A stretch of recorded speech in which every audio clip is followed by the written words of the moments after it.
Today, we're continuing to bring everything together. Terminology, we've defined everything, we know how it works.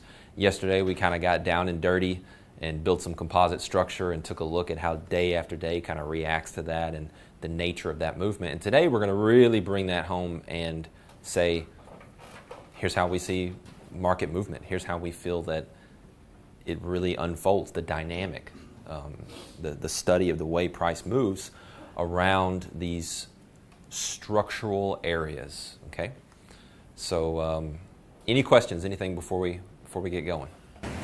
I have, and America can use this for everything, like all commodities. Or I've yet to come across something that I pulled it up and it didn't feel. Yep, here's the principles. Here, like we talked about that equity example with Jackie the other day. I know for a fact I've looked at currencies. I've looked at very metals. Oh, absolutely. Yep.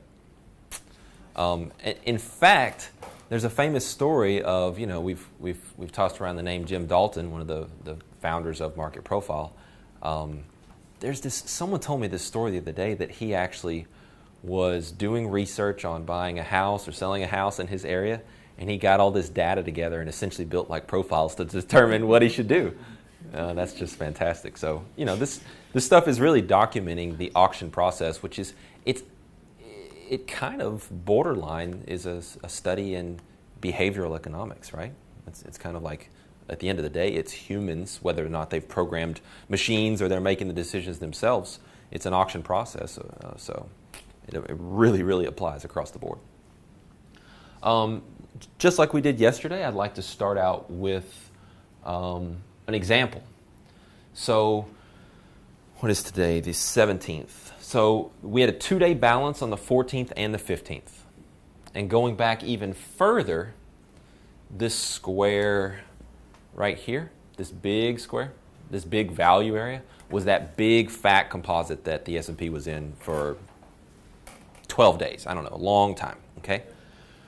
We spent some time, we kind of broke way down, we retraced back up, and we built this 2-day balance right here. So we've got an area where we're ultimately kind of trying to retest, and in fact, yesterday it looked like we opened right smack dab back in the middle of the day, and that's why we saw that rotational behavior, because we were back inside that main balance. It was kind of like we fizzled out, like it was done, right? We had tried to break away, we got back, and now we're rotational.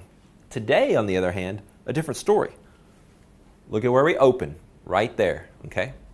That is below the more recent 2-day balance, okay?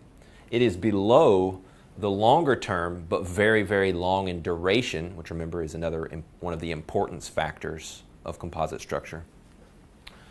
Below that, so I believe that is 4650, and we have this, 6450, and that's that big composite value area low.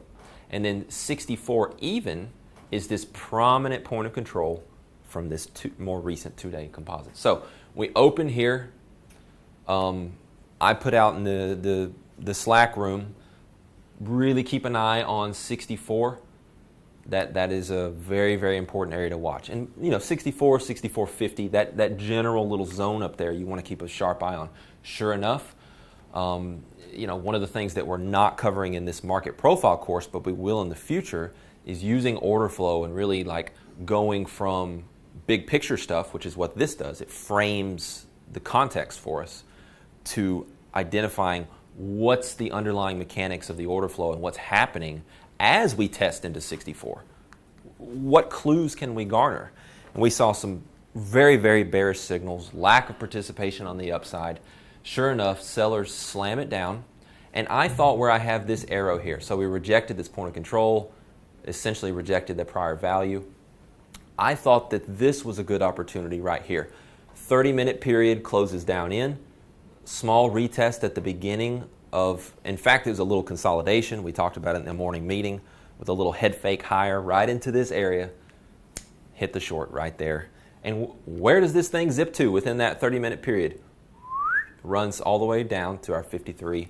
I got flat into 52 area, had a couple other references, some longer term things I was looking at it in that area, and that was that. So we then kind of start to get rotational in this area, and if we could pull up the chart now of what we currently look like, right there. So this is the recent short that Boris took.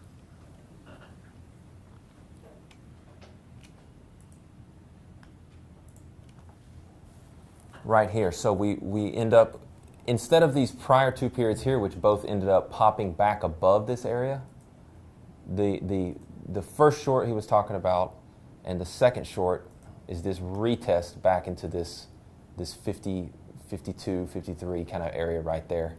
And now we're continuing to push down.